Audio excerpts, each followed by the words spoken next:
Good afternoon, everybody. Happy Friday. And we are live right now with the Elevate Academy. And the Elevate Academy is all about helping student athletes, their families, their coaches, bringing people together from all different walks of life who all are connected to sports. We have some great coaches on, leaders, athletes. And today we have special guests. We have the founders of Sports Mentalytics. So we have Casey Cittadino and Brian Marantette.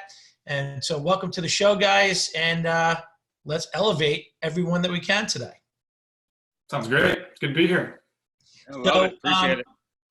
You know, one of the things that we talk about with Elevate Academy, and we've had some amazing coaches on, and we're always looking for how can we help these student athletes differentiate themselves? You're looking to play at the next level. How do you get to the next level? How do you differentiate? And one of the things we always talk about is elevate your mind, elevate your body, elevate your game, elevate your life. You guys fit the mind component perfectly. So why don't we just give the viewers a quick overview of what is Sports Mentalytics and how can this help a student athlete take their game to the next level? Brian, want to jump in? Yeah, I'll take it off. Yeah. So we are a mental performance development platform. So, we've essentially taken a lot of the latest research from sports psychology, organizational psychology, and built it into an automated assessment and reporting system that gives athletes a customized profile of basically how they think in certain situations or dealing with certain challenges, and then give them developmental feedback to either improve from there or continue doing kind of what you've been doing if you got that as a strength. So we provide it's a pretty short assessment, relatively speaking, about 20 minutes to complete it. As soon as you complete it, you instantaneously get a feedback report that then breaks down your mental performance into 3 phases. So preparation, competition, and then being a teammate, so teamwork. 8 different factors, so things like your grit, your coachability, your focus, your leadership potential. So there's 8 different factors, and then that breaks down even further into 22 different, very specific, what we call dimensions of kind of how you think, your persistence, your motivation, how well you accept feedback. So it all kind of unfolds from those 3 broad phases down to the more specific elements of how you think. So again, that assessment takes about 20 minutes to complete. That report is then you can use that on your mobile phone or on a desktop computer. And I think maybe I'll turn it over to Casey if you want to kind of add to that and potentially show what we've got, on your screen. I think you kind of hit it on the head, and ultimately, being the athlete myself or former athlete. You're still an athlete. Look at those guns, Casey. Come on, look at the guns. You're still an athlete. Far from what I used to be, but listen. As an athlete, I was never taught this stuff at an early age, and I learned it much later on in life. And our goal is to help educate not just athletes but coaches on how to think through some of these situations. And I think the self-awareness piece for an athlete is really crucial, right? We're so used to being in school and taking tests and getting grades and knowing if we've had success or not. And in sports, so often it's always physical. I scored a goal or I landed a check and I picked up a ground ball and I played well, but understanding how you think and the mindset to actually go out and prepare appropriately and how to be a better teammate or how to compete at a certain level changes the game, so to say. And if we can teach kids how to think through this stuff at an early age, they can only develop and go so much further because now they understand it. And so our tool is just that. It's an education tool that's used as a baseline to help you understand how you think in this current point in time in your life. And the goal is to give you processes and mental skills that you can use to develop yourself. Well, what I would always say, and obviously I've had the opportunity to go through the program in depth, analyze it. I've done it both for myself individually, and then we've gone through the coaching aspects. But let's just back it up a second. Brian, you're a Michigan State alum, and what is your background as a PhD that enabled you to, say, hey, this is something that's really unique and different.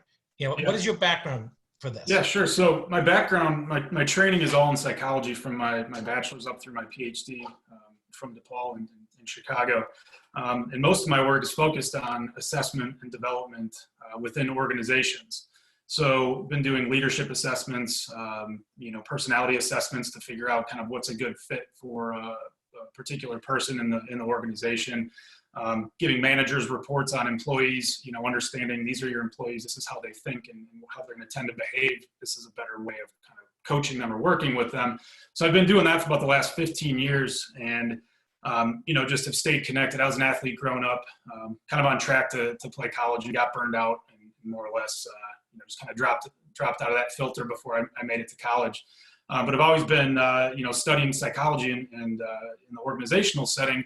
There's a lot of overlap with, the sports setting in that it's more or less a job. You get to elite levels of sport, whether it's even in high school or in college.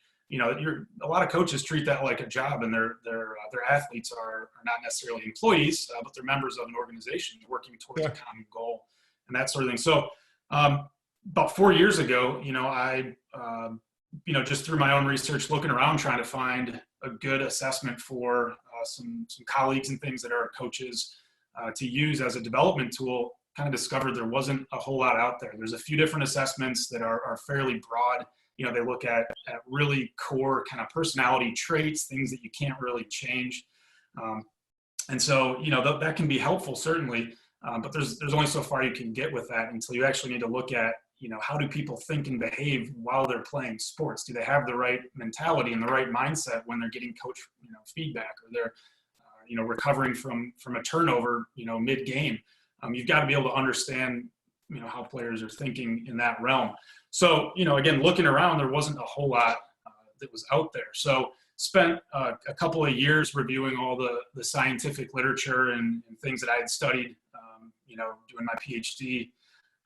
I worked with a somewhat famous professor in our field now, Suzanne Bell at DePaul. She's currently on the team that's assembling the group that's going to go to Mars, in 15, 20 years, whenever that time comes. She's working for NASA conjointly as being a professor to understand what are the attributes that these folks are going to need mentally, how are they going to work together, that kind of stuff. What's crazy too is I had at Brown, one of my top professors at Brown, he's like the leading expert on Mars. He's part of that group as well. Oh, no kidding. Yeah, so he's doing an unbelievable job with so much of the research is coming out of Brown, specific to Mars, landing, et cetera, working directly with NASA. So kind of an interesting combination of the two there. Yeah. Yep. They're pouring a bunch of money. They want to make sure if we're sending people that far away that they're going to survive and make their way back. So obviously your background is really tailored to this. And in Casey, your background is, you were an absolute stud at Towson University. And after Towson, you went on to a really a great career playing in Major League Lacrosse with the Denver Outlaws. Talk about your athletic background and how much this really could have helped you go to a different level if you had had this opportunity.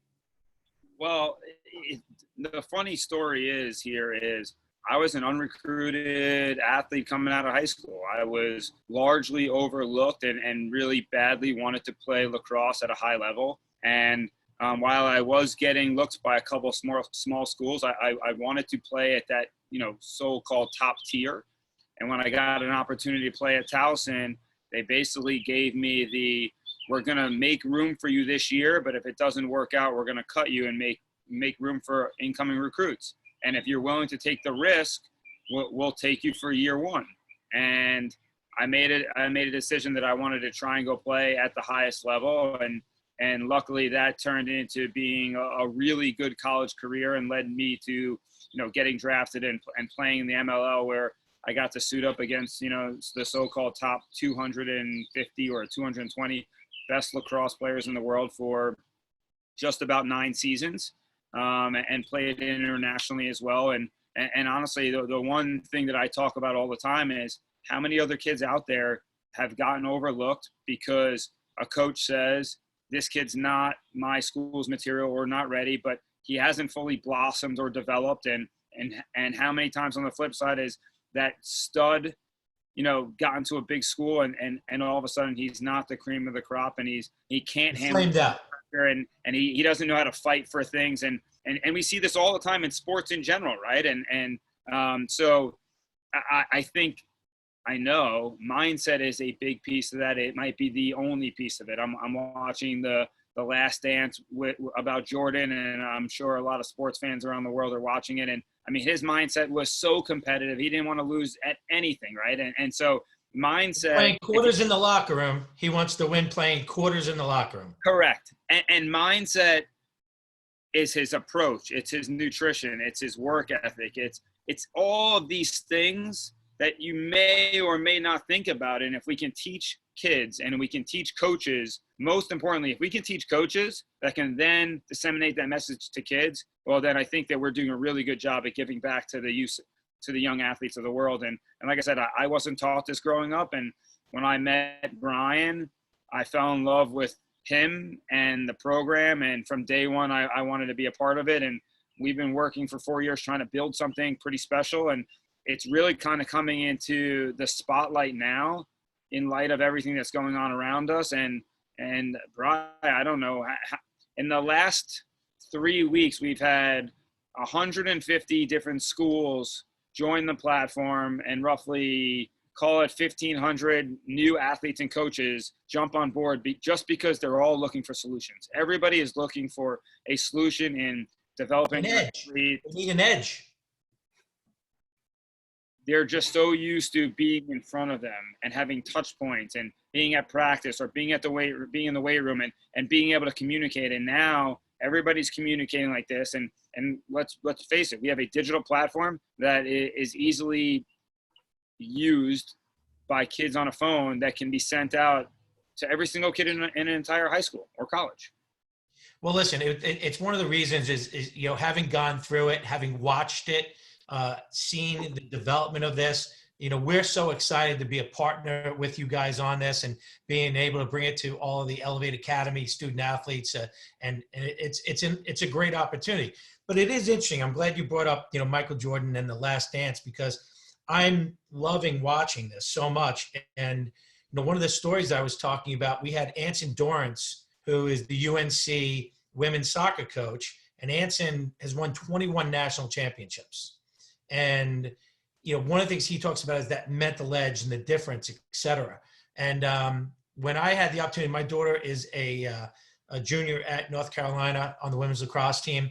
And one of the unique things is when I went to UNC, there's a letter in there, when Michael Jordan was going to be a freshman in college, and it said Michael, and it was from his coach, and said, Michael, if you want to be a great player at the University of North Carolina, here are the things we want you to work on over this summer. And he gave him a list of 4 or 5 things that he wanted to work on. And then Dean Smith, the next year, Michael Jordan comes in as a freshman. They win the national championship. Jordan hits the winning shot. He's all over the place. The next year, there's a letter that's twice as long and said, here are the things that you need to work on if you want to be truly a great player at the University of North Carolina. So what I always loved about that, and there's the story, and they talk about it in The Last Dance about Michael Jordan being cut from his varsity basketball team and having to play JV, and what drives you. And it's that mental side of it. It's right. The coach telling you, I'm going to give you a 1-year shot, Casey, and that's it. That's the thing. It's that mental edge to be the best that you could possibly be.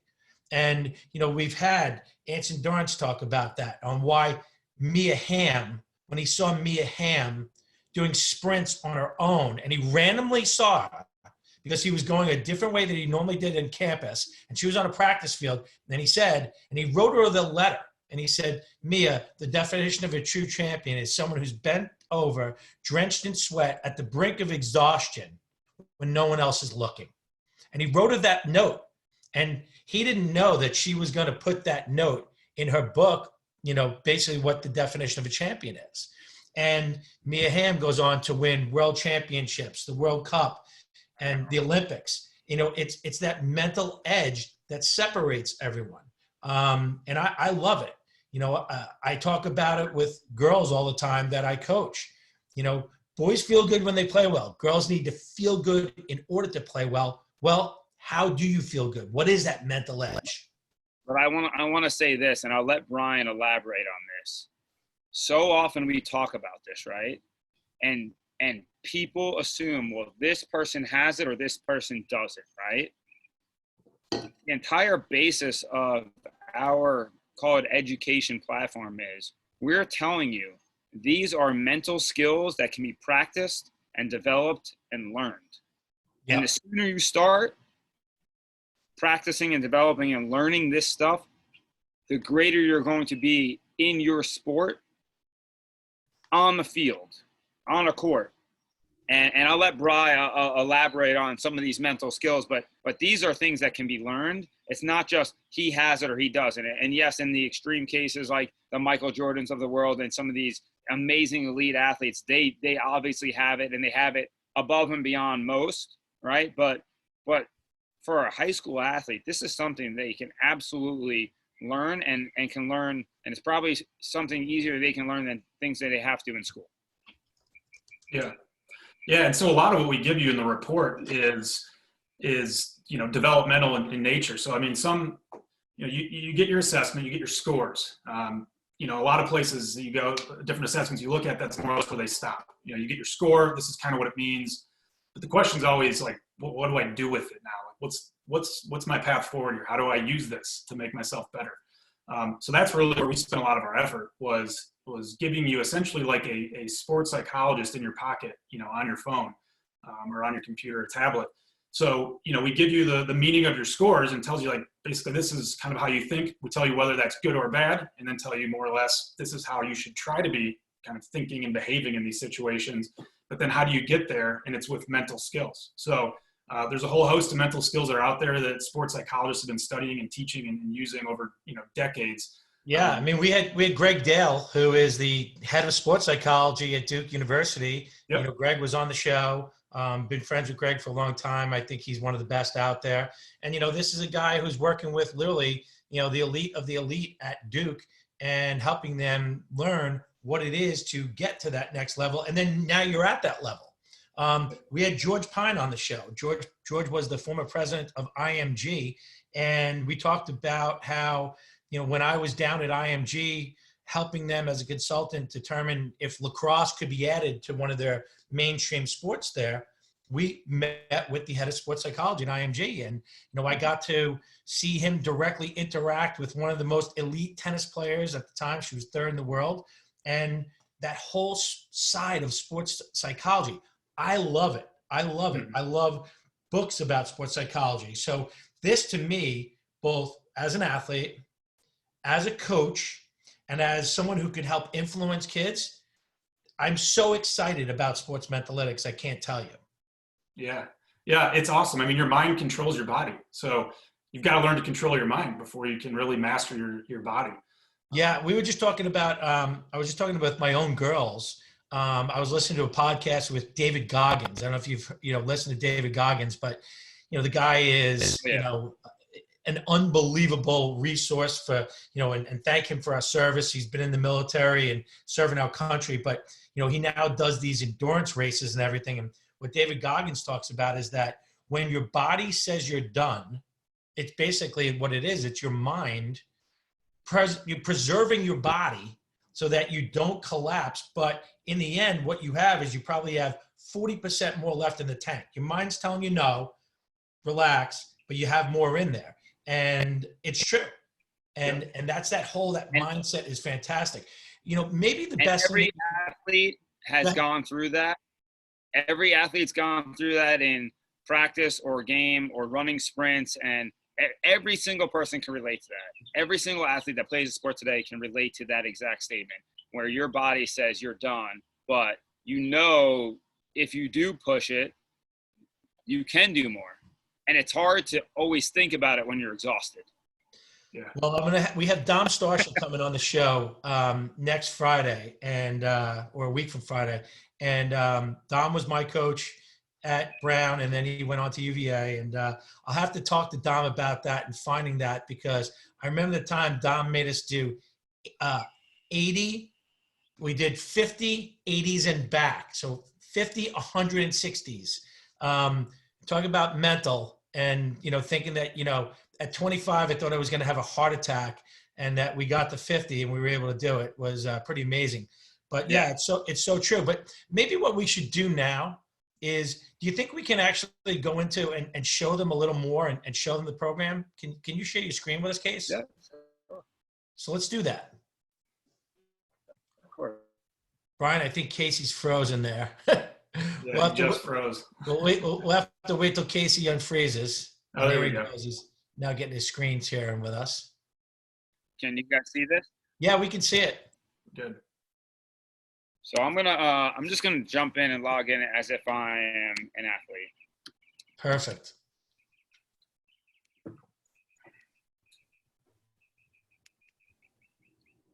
So I'm logging in as if I'm an athlete, and I've already completed my assessment.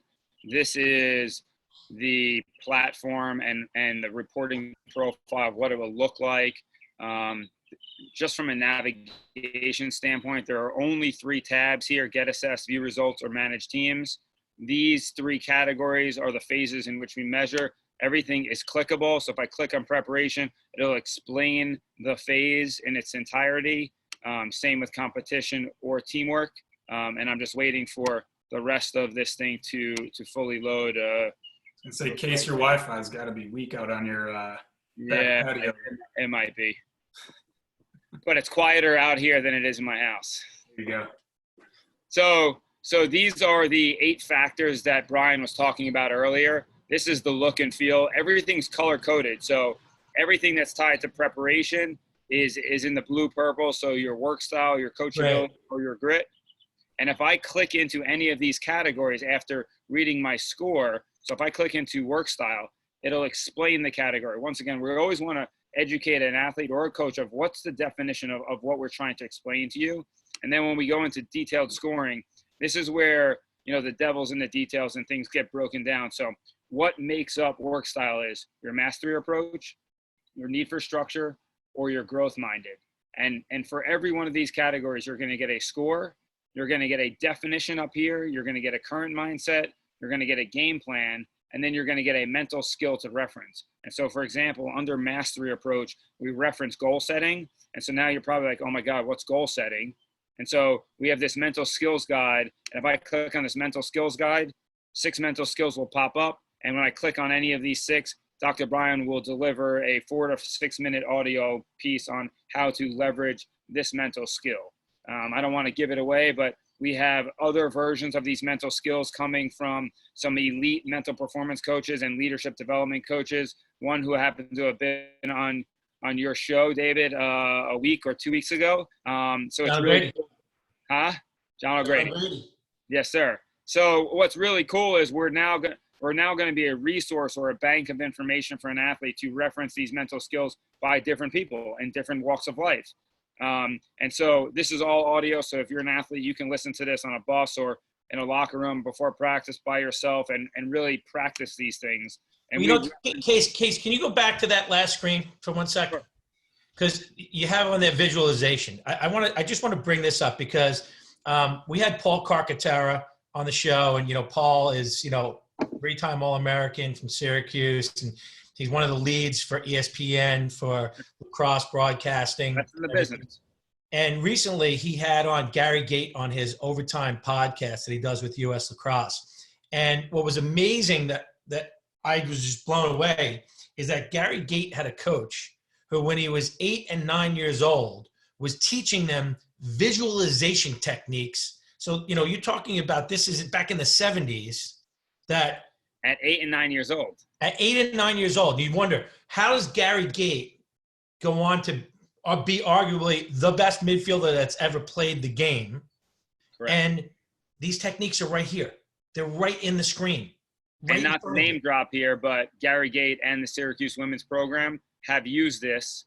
And when I spoke with Gary last year about using the platform, he said, my entire job revolves around understanding an 18 to 22-year-old college athlete and a female. He's like, I want to do everything in my absolute power to learn what makes them tick and to help them learn themselves even further. So I didn't even have to explain it any further to Gary. He got it immediately, and he said, send it over. Yeah. And then also, talk about goal setting for a second, because I think one of the things too about goal setting is I did a whole blog about Greg Cutrano, first team All-American goalie from Brown. Greg was a mentee underneath me. He also interned when I was at Merrill Lynch with me. And one of the things we talked about goal setting, because he said to me, I said, what are your goals for this year? He said, I'd love to be first team All-American. And I'd love to be first team All-Ivy. I said, well, you got a couple issues there. Number one is you got Scott Bacigalupo from Princeton in front of you, who was first team All-American and first team All-Ivy. And I said, do you know over the last, say, 5 or 6 years, what the average goals against was for the goalie who was first team All-Ivy? What was their save percentage? And this was prior to Google and having the ability to go there. So I made him go out and get this information. And then we put together goals and then one of the parts of the goals and the goal setting was, does your defense know these are your goals? And he's like, oh, I don't know if I should go out and tell my defense I want to be there. I said, absolutely you do, because without your defense, making plays in front of you, you're not going to be that first team All-American. What was incredible was he was first team All-American and he was first team All-Ivy that next year.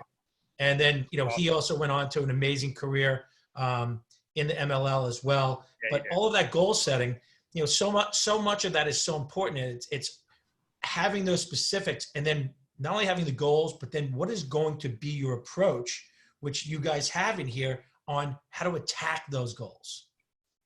Yeah, absolutely. Brad, do you want to take that? Yeah. No, that's great. That's great advice there, David, too. I mean, a lot of people think goals, are just things that you can achieve. There's all these paradigms out there and like SMART goals, they got specific, measurable, attainable.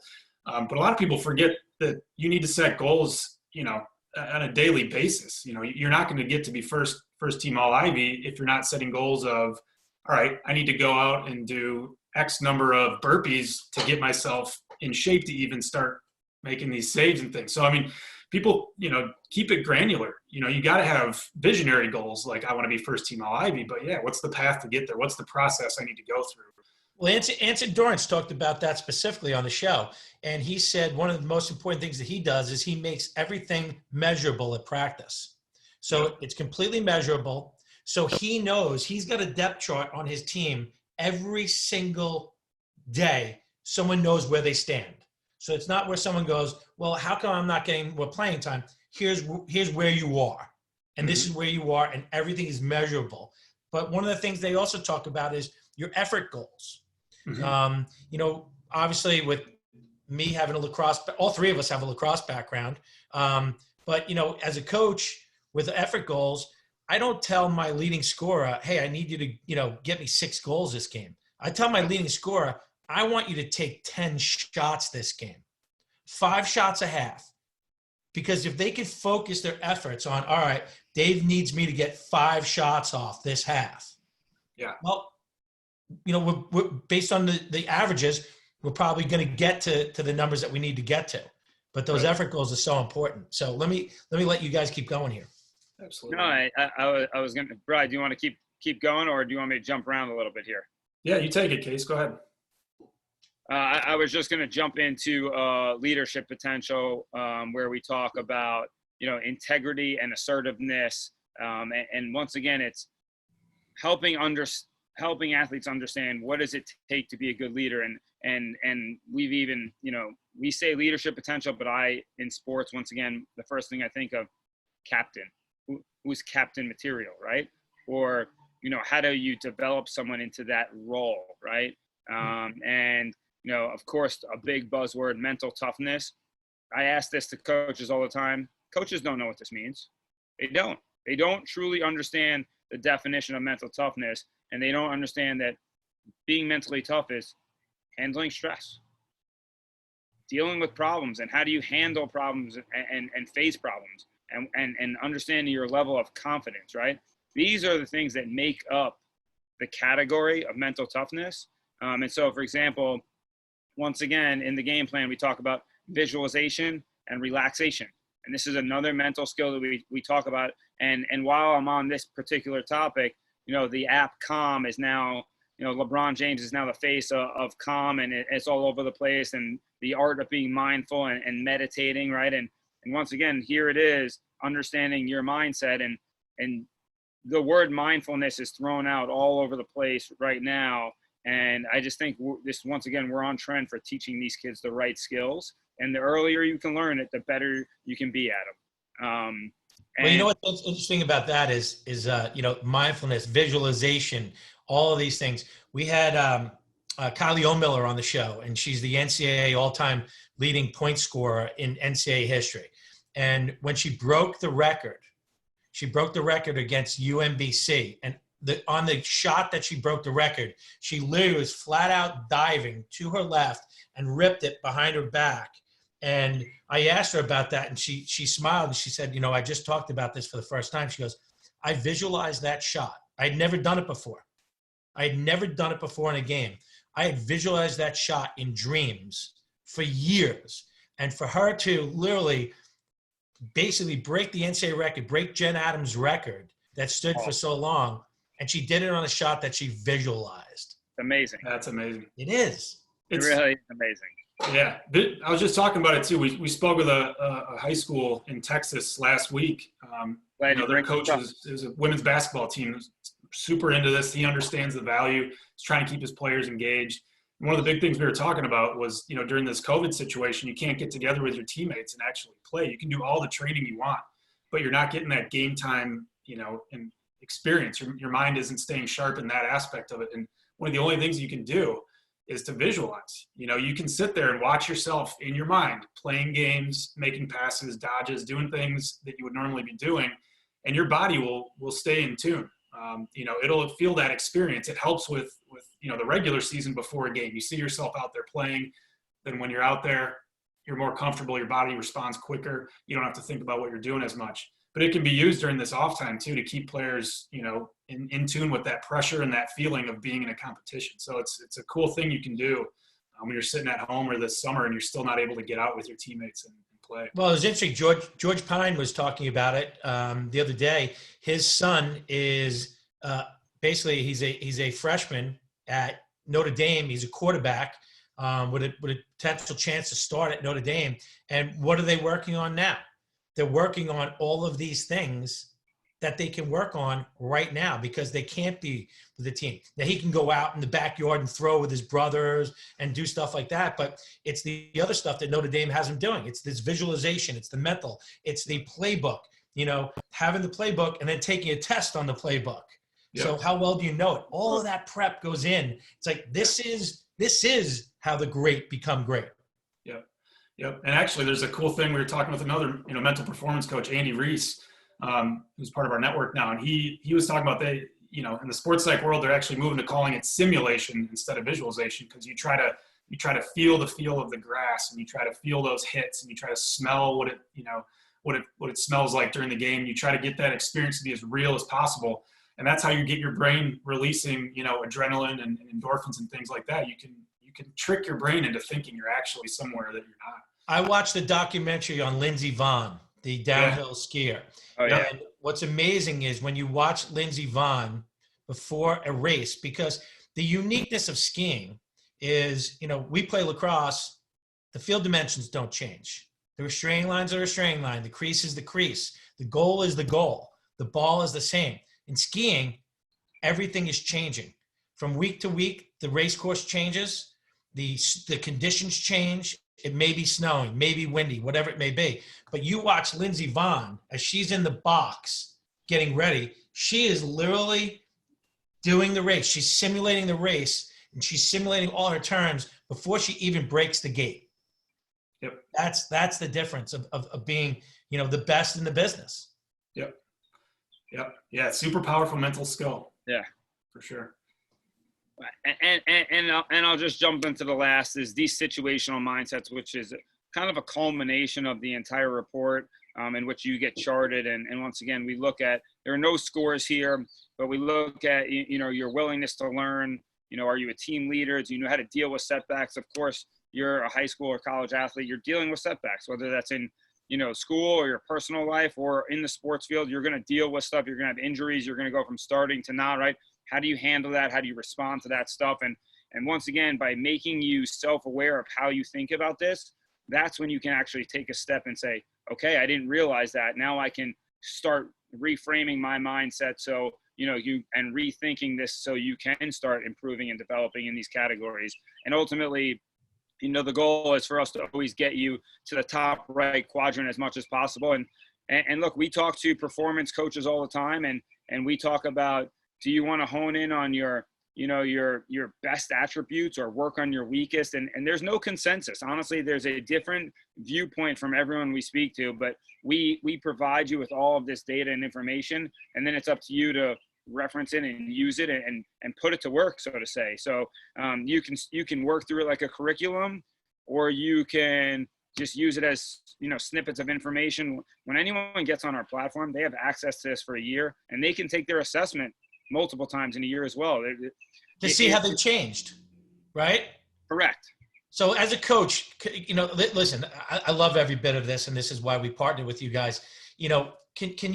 Is there any chance that you can actually show how a coach looks at this? Because we do have a lot of coaches that are, watching the show, because I think it's really interesting when you can see as a coach, when I can see a grid of my players. So I'm going to log in now as if I'm a coach. Okay.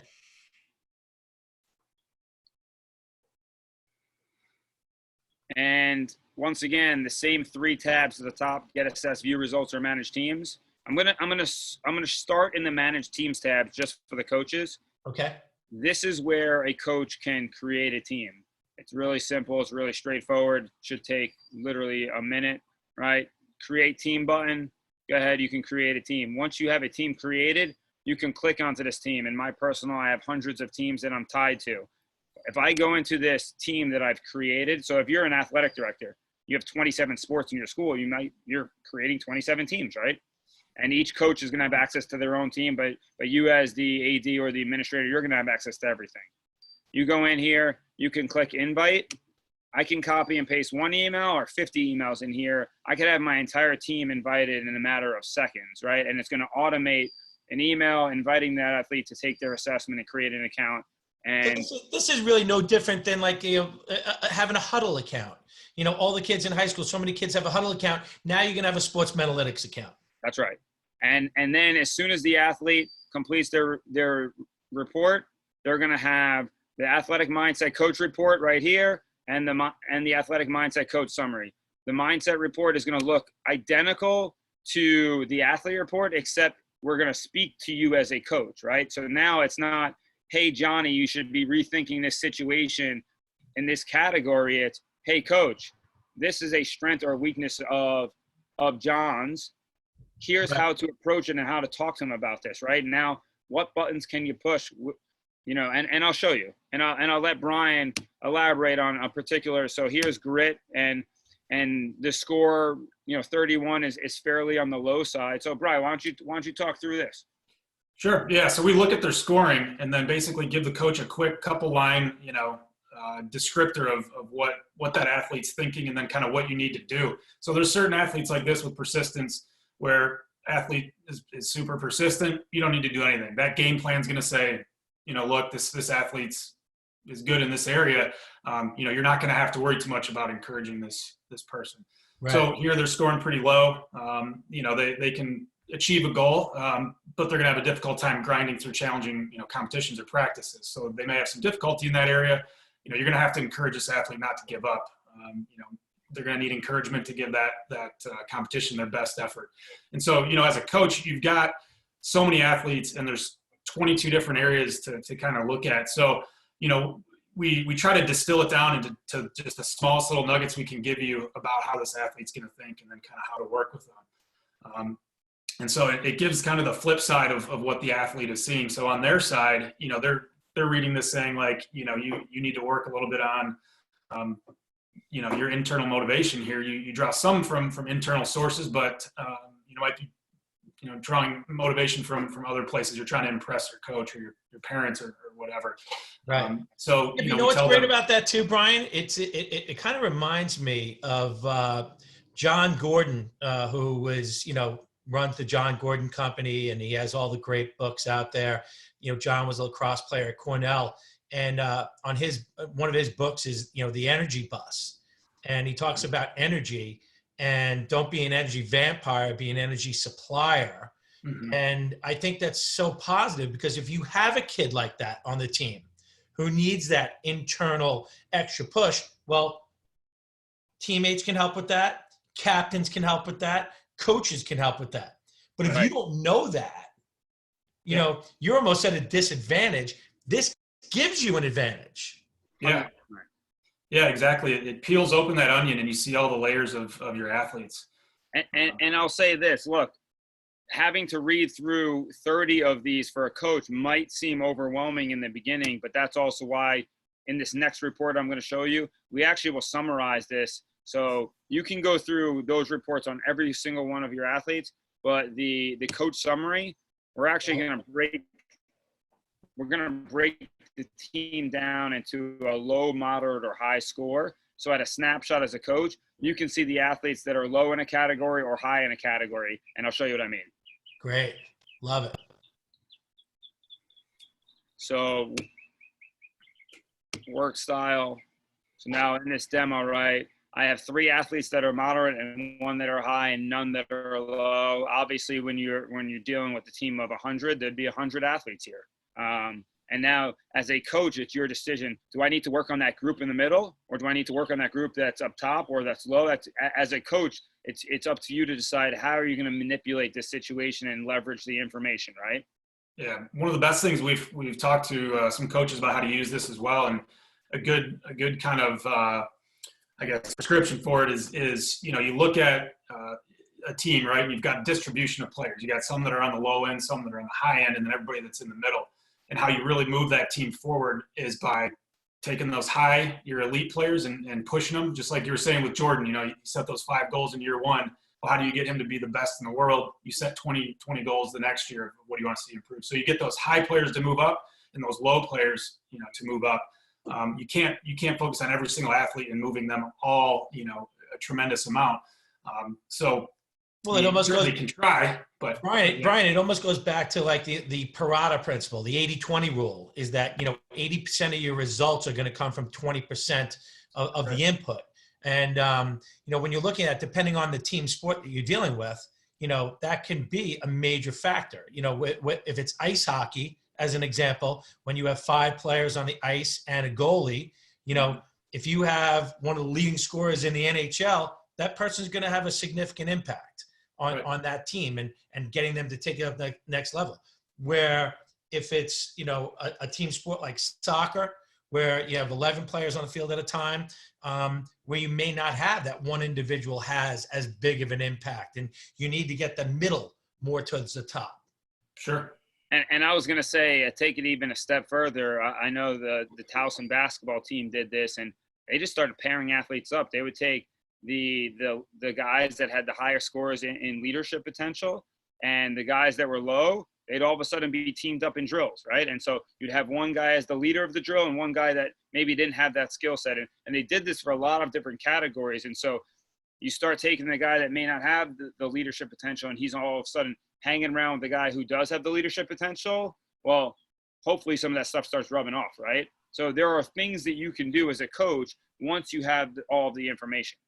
Yeah, well, that's also just, that's psychology, and it's also, human development. I've seen so many studies that say you are a direct reflection of the 5 people that you surround yourself with most. So if you are surrounding yourself with that leader, it's almost you're going to have leadership through osmosis. And look, I know that I don't know if this is we're limited on time here, but I do want to show you one last little thing here, which is kind of a carrot on the top, which is a second assessment and platform that we're working on that talks about process and culture and strength, and it's designed for the athletes to take and the coach is the only one who gets this report. And one of the things that I've been talking about with some of the college football coaches is not just the culture of the team, but the micro culture, right? So, and one football team in particular, which I'm not going to name, they're actually going to be doing this amongst positions. So running backs, wide receivers, O linemen, D linemen, and they're going to get kind of this team orientation and process and culture and strength of each subgroup of a team, so they can really dive into those particular, 5-7 running backs on the team, et cetera. And the one thing I'll just show here in this particular report is I love showing this kind of culture expectations chart. Is the message that you're delivering as a leader being received by your athletes or your organization? Is the message that is the expectations of the athletic department being met by the athletes? And this is a really quick way to understand, hey, what's most important to the athletes? Yeah, we've seen this. You have a lot of coaches that are all about process. It's a good thing to be about. All they say, all I preach is process. I want everybody focused on our process. Preparing, we go out there and we execute what we've prepared for, and it's process. And then you see their culture, report here, and in process is ranked, number 4 or 5 down the list there. And you kind of have to break it. Like, coach, you're preaching process, but your players they don't think that's a huge expectation for them. They're more focused on results or, being efficient or accepting of each other. So it really gives the coaches kind of a good piece of feedback, in terms of what their players are seeing compared to what their players are feeling compared to what their coaches are seeing. Yeah, it's fantastic. I love it. Love every bit of it. So, yeah, I mean, look, there's obviously a lot of information here that, we can talk about this stuff for hours. But I for one am excited to be working with you and to be on here talking about this. I know Brian and I can talk about this all day, every day. So can I. I mean, we've, even in our Team Elevate program that, we run, it's, we probably this past year, we had more girls playing college lacrosse and being captains of their teams than any other program out there. And a lot of that has to do with focusing on the true student athlete, mind, body, game, life, everything. And that's what I love about this. It is something that not only focuses on the mental side, but it's a tool to help both a player and a coach, and I'll even add another one, an administrator, as you said, an athletic director, all three coming together to say, okay, how can we be the best that we could possibly be? And that I'm gonna kind of take that to springboard into finishing up here. We always finish up the Elevate Academy with a series of questions, and so we have some questions for you guys. And the one question that we have is from our last guest, who's Janine Prestigard, and Janine is the CEO of Launching Brand U. She's a college admissions expert, and she spent a whole presentation on showing kids how to differentiate themselves in the admissions process. This is going to differentiate them in the athletic and mindset process as well. But her question that she had of you guys was, what are the top 3 traits that unify all of the highest performing athletes? Can you put it on what are the top 3? It's a phenomenal That's question. a tough one. It's a tough one. That is a great question. So I'm like, well, there's 22 of them, and those are the 22 that we measure. I don't just have 3, but no, I would say, one of the most important, I'm going to go with their self-efficacy is the technical term, but their confidence. Every top performer knows that they can be good and that they can achieve goals that they're setting for themselves. That is just essential.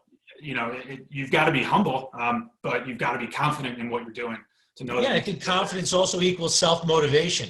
Mm-hmm. Why is Kylie O'Miller the all-time leading scorer in NCAA history? Why is Gary Gait considered the greatest midfielder ever? Yeah, it's that confidence level, and it's also the willingness to work your ass off. Yeah, and I'll just jump in and say, once we have 1 million athletes on the platform, we'll be able to tell you. Yeah, well, you know what's really interesting is I did a survey of a bunch of NCAA coaches, and we had a large grouping. I think we had 150 coaches, and I gave them a bunch of different characteristics. The number one characteristic that they were looking for in a recruit is coachability. So looking for kids who are Well, Brian, able to we saw a stat that you're breaking up was on this, similar. Casey, go back for a second because Casey, you got frozen for a second. So go back and repeat what you said. Sorry about that. I said Brian and I saw a recent stat or a post saying that the number one character or trait of a coach that they're looking for in recruiting a college athlete is character. Yeah. Ties into coachability. Well, there's a lot that goes into that. So our next guest, which as a lacrosse guy, people say to me like, "Oh my God, I can't believe you have in baseball." Listen, Elevate Academy is for all sports. So we have Jason Lowe who's coming on, and he's known on the internet and on Instagram as Coach Ballgame. He is hysterical if you haven't seen him, and he's got a huge following. What he brings to the game is passion.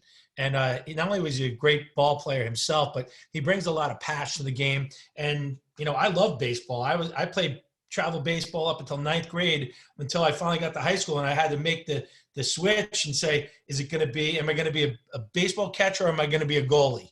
And I went with the lacrosse route, was a goalie. So what is your question that you guys have for Jason when he comes on the show on Monday? Ooh. Case? I guess I don't know that much about him, but that's okay. It could be a generic question.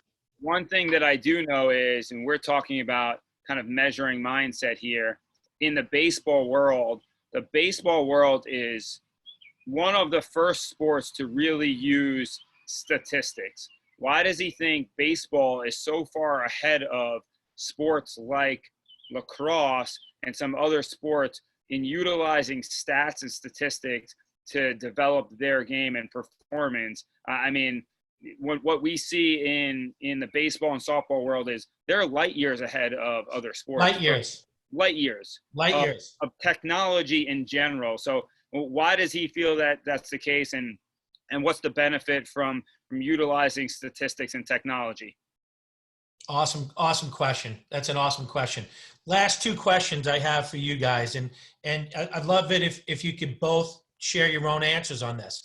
So this is obviously a crazy time. We're going through COVID-19, a global pandemic. What's your silver lining in all of this?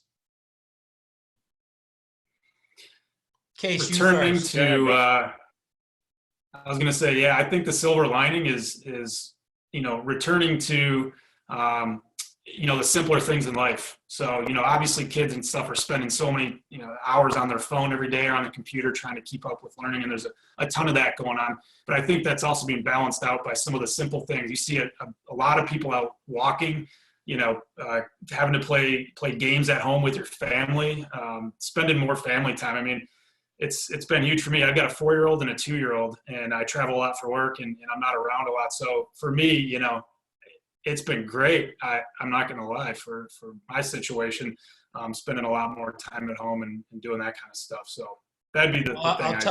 I'll tell both of you, since you guys have young kids, and my young kids are now 26, 21, and 19. And everyone said it to me early on. They said, it goes so fast. So I would tell you, it went so much faster than I could have ever imagined. So enjoy these moments as much as you can. Yeah. With those kids. Appreciate How about you, Case? What's your silver lining, buddy? I'll take a different approach here. First and foremost, for all the parents that are now working at home and managing work and kids, I wish you the best. I feel for you. It has been tough. The silver lining is I'm going to use internally. Brian and I have been trying to build this thing for 4 years. And when this thing shut down, I said to Brian, look, we have this opportunity here to really launch this platform for the first time ever. And most of our stuff has been behind the scenes, and we're really trying to take advantage of people are looking for technology. They're looking for solutions. Everybody's talking about being growth minded and understanding grit and having mindfulness, and it's trending, right? And here we are we have a platform that's been, scientifically backed and validated with the latest trends and research because of Brian, and we built it, and we had the foresight 4 years ago. And now, rather than trying to take advantage of anybody in their situation, we said, let's do the right thing. And we're just going to give it away for free for the next couple of months for anybody in the world that is a school, a coach, an AD, an athlete that wants to use this. You can have access to our platform for the next couple of months. And it's our way of saying, hey, we have a solution and we want to help the youth sports world. And we hope it's beneficial to you. So for me, the silver lining is there are a lot of people that would have not given us the time of day potentially before this that are now saying, oh my God, maybe I don't have it all figured out. I may be a coach at a big time university or a big time school, but I need a technology and a platform to get the most out of my kids. And hopefully they'll use what we have. Well, listen, I agree. I mean, the Elevate Academy for me, it's something that I have been literally planning on for so long, and same type of thing. This has been the opportunity, like, hey, let me bring on world leaders, the best of the best onto the show to help student athletes be the best that they can be. That's my way of giving back, is to be able to say, hey, I didn't have this as a kid, and now we want to be able to take everything that I've learned, the connections that I have, and bring them all to you as a student athlete. And that's what this is for me. And now the last question with the Elevate Academy is really what we're all about. It's all about advice. It's about, people who have given us the tools to get to where we are. So I'll start with you, Brian. What's the best piece of advice you've ever gotten, and who gave it to you? Yeah. In case you grew up next. So this came from my very first, real job in consulting, doing assessments in the business setting. He was one of the hardest working and smartest people I've ever met, and a phenomenal leader and supervisor. But basically told me, the first time we were talking, kind of his mindset of how he, coaches and works with employees. But he basically just said, don't go around, asking for praise or asking to be acknowledged for accomplishments. He said, just keep your nose to the grindstone and force somebody to notice and give you that praise, which I think was awesome, because it just keeps you focused internally on what you're supposed to be doing, which is a big part of what I try to preach with sports analytics too. But just keep your nose down, nose to the grindstone, and keep cranking. Somebody will notice you. Well, you know what, we had Pat LaFontaine, who's a NHL Hall of Famer, on the show, and that's one of the things that Pat talked about. When Pat the best, he grew up in St. Louis, moved to Michigan, and when he was one of the best American players, it wasn't good enough just to be one of the best American players. He had to be one of the best players in the NHL, and his whole thing was, I just need to work harder. So I love that. How about you, Case? What's the best piece of advice you've gotten, and who gave it to you? I don't know who gave it to me, but it's really simple. Always develop. I don't care if it's school or home life or your craft as an athlete, or if you're a parent, you have to always be developing and getting yourself better. It's a tough world. Life is hard. It's not perfect. It's never what it seems to be. And I think as a kid, you just don't have the perspective until you're much older. And so always develop and have perspective, because people come from all walks of life and are wearing different shoes and are in different situations. And so if you're always going to develop yourself and have perspective, I think that puts you in a pretty good spot.